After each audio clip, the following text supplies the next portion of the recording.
Jangan lupa like, komen, dan subscribe channel YouTube TVRI Bengkulu. Dan jangan lupa nyalakan notifikasinya. Hai, Assalamualaikum warahmatullahi wabarakatuh. Salam jumpa pemirsa TVRI Bengkulu. Jumpa kembali bersama saya Agnes Ramadhani dalam acara Opini Obrolan Pagi ini. Nah pemirsa, memang menjadi seorang MC adalah seseorang yang bertugas nih memandu sebuah acara dari awal hingga akhir dengan lancar. Seorang MC haruslah bisa public speaking nih. Tapi tidak hanya itu, MC juga memiliki berbagai macam hal yang harus dipelajari dulu nih agar nanti ketika meng-MC bisa menjadi lebih menarik. Nah pemirsa, tema kita hari ini yaitu asiknya jadi MC. Sudah bersama saya di pagi hari ini Mbak Miatur Rohman nih, seorang Master of Ceremony. Saya sapa dulu ya. Halo, selamat pagi Mbak Mia. Selamat pagi Agnes. Gimana kabarnya Mbak Mia? Alhamdulillah. Alhamdulillah baik. Mbak Mia, sebenarnya kalau Mbak Mia sendiri ya, kalau misalnya cerita dari awal nih, kenapa sih tertarik jadi Master of Ceremony ya sampai dengan sekarang?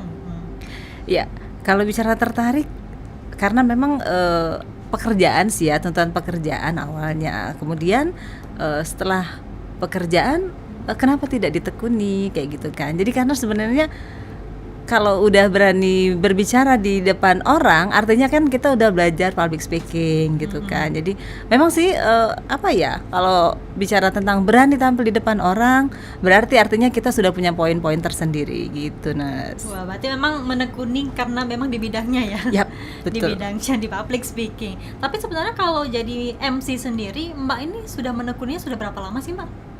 Kalau pekerjaan sih udah 20 tahunan ya. Tapi kalau MC ya hampir sama sih kayaknya, karena dulu kan zaman-zaman masih kuliah gitu kan, ada sering juga nge-MC di kampus, nge-MC festival musik kayak gitu Nes. Jadi akhirnya dari festival musik terus ada lagi yang minta tolong MC nikahan gitu. Kemudian acara-acara lain, acara-acara resmi formal kayak gitu. Berarti emang dari SMA waktu itu atau waktu kuliah?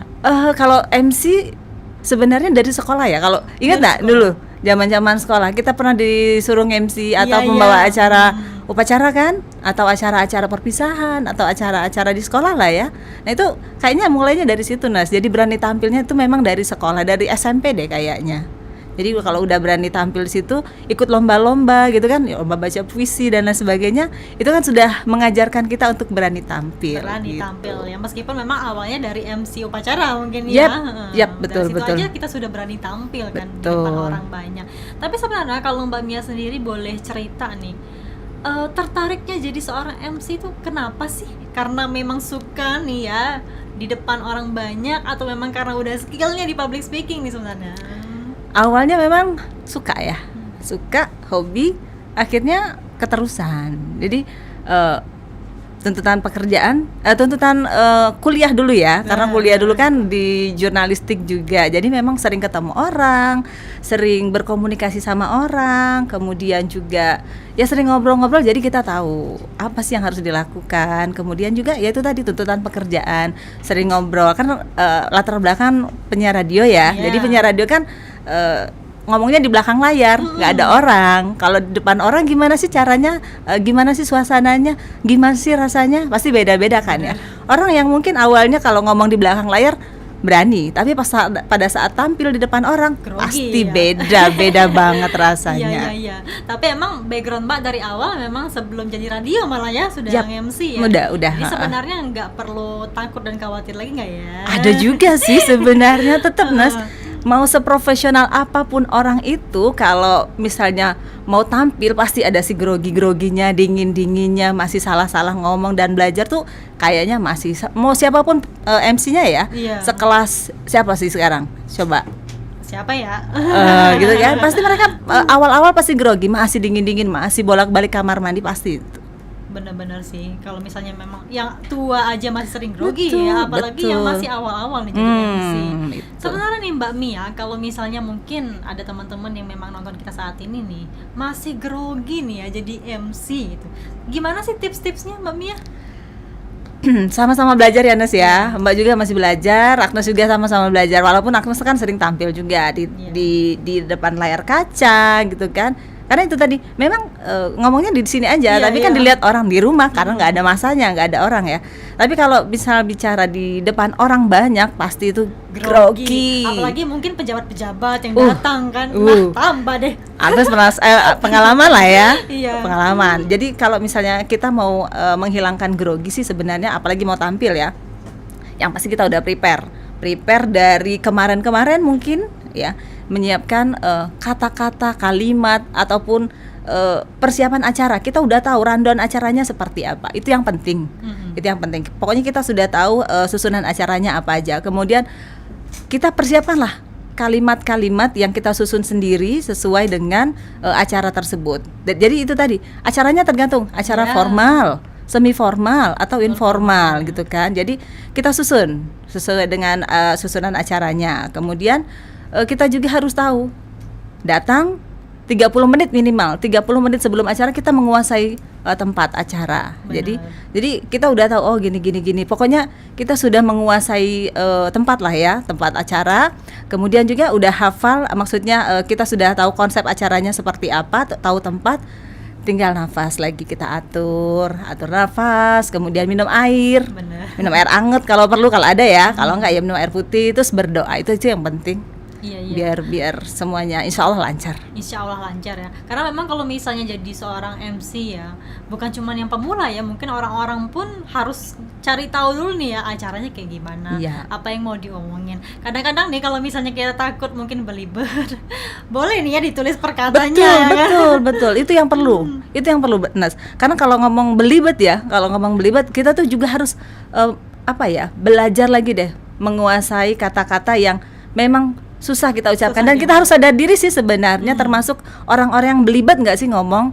Karena misalnya kita ngomong 1.000, 2.000, 3.000, itu Iya, perlu iya. dilatih. Ini kelapa kepala itu kan sering bolak-balik ya. Nah yang seperti itu harus dilatih Kuasai, lagi. ya. Apalagi sebenarnya public speaking itu kan identik dengan kosakata yang memang keluar tuh harus jelas ya Mbak ya. Artikulasi betul. Nah itu tadi seperti yang Mbak sampaikan tadi, kalau pada saat kita mau MC, mau ngomong, kita harus olah vokal lagi. Kita harus latihan bibir deh kayaknya. A, I, U, E, O-nya itu harus Iya, jelas juga. Jadi nggak apa-apa deh di belakang panggung, di backstage gitu ya, kita latih lagi ngobrol kita A, I, U, E, O. Pokoknya latihan mulut lah ya istilahnya. Iya, latihan iya. olahraga mulut. Latihan gitu. mulut biar mungkin kosakata yang kita keluarkan itu bisa lebih jelas ya Mbak ya. Betul. Jadi istilahnya apa yang kita keluarkan sesuai dengan konsep kalimatnya. Jadi jangan sampai ada artikulasi atau kata-kata yang maknanya nanti akan berbeda. Benar-benar. Gitu. Belum lagi kalau misalnya MC-nya ngomong gak jelas nih. Ngomong apa? Iya, itu benar. Ngomong apa itu Iya. MC-nya? Jadi memang mulut kita tuh harus sesuai dengan kalimat yang akan dikeluarkan. Benar-benar. Tapi sebenarnya jadi seorang MC itu asik gak sih Mbak Mia? Asik banget sih sebenarnya ya. Tapi itu tadi tergantung, Nes. Kalau Agnes tipe-tipe yang mana nih? Sukanya MC formal, informal, semi formal? Lebih ke formal mungkin. Formal ya. Karena sebenarnya asiknya yang non formal ya. Non formal. Iya, jadi kalau yang formal itu kan acara yang memang sudah tap nggak Ya, bisa diganggu. serius, tertata gitu Betul, kan. khidmat seperti upacara bendera 17 Agustusan kayak gitu kan. Memang susunan acaranya sudah terstruktur ya, jadi nggak bisa diganti-ganti. Susunan acaranya juga mau dipindah tuh nggak bisa. Iya. Kemudian kalau semi formal masih ada lah santainya juga, walaupun memang ada seriusnya tadi khidmatnya juga, tapi masih bisa diselingi dengan acara ataupun kalimat-kalimat yang santai gitu kan. Lain lagi kalau informal kan kalau acara ulang tahun mungkin kan. Masa kita pas acara informal kita ngomong Assalamualaikum warahmatullahi wabarakatuh, kan nggak mungkin gitu kan ya. Jadi tergantung pembawaan acaranya juga. Jadi itu tadi, kalau misalnya MC pun harus tahu posisinya seperti apa, acaranya seperti apa gitu, Nes. Iya, berarti memang seorang MC itu juga harus menguasai panggung ya. Banget. Dalam setiap acara, mau Betul. itu acara mungkin yang semi formal tadi Mbak bilang ya, formal dan non formal tadi ya kan. Banget. Jadi memang suasana acara itu dipegang oleh MC. Tempat acara ataupun juga bagaimana acara itu akan berlangsung, meriah atau enggaknya itu balik-balik sama MC. Jadi MC itu sebenarnya berat. Orang mungkin Benar-benar. nyanggapnya remeh, gampang tinggal ngomong aja, Iya. coba gitu Cuman kan. pintar cuap-cuap doang gitu kan. Iya, paling disuruh orang buat ketawa-ketawa. Emang disuruh orang buat ketawa itu tuh gampang kan, bisa juga kalau misalnya mau dibuat ketawa tapi garing kan jadi apa sih gitu Iya, kan iya. ujung-ujungnya gitu. Oke Mbak Mia, kita jeda dulu nih ya. Nanti oke, kita oke. bahas lagi nih terkait dengan tema kita asiknya jadi MC. Pemirsa, kami akan kembali setelah jeda pariwara berikut ini.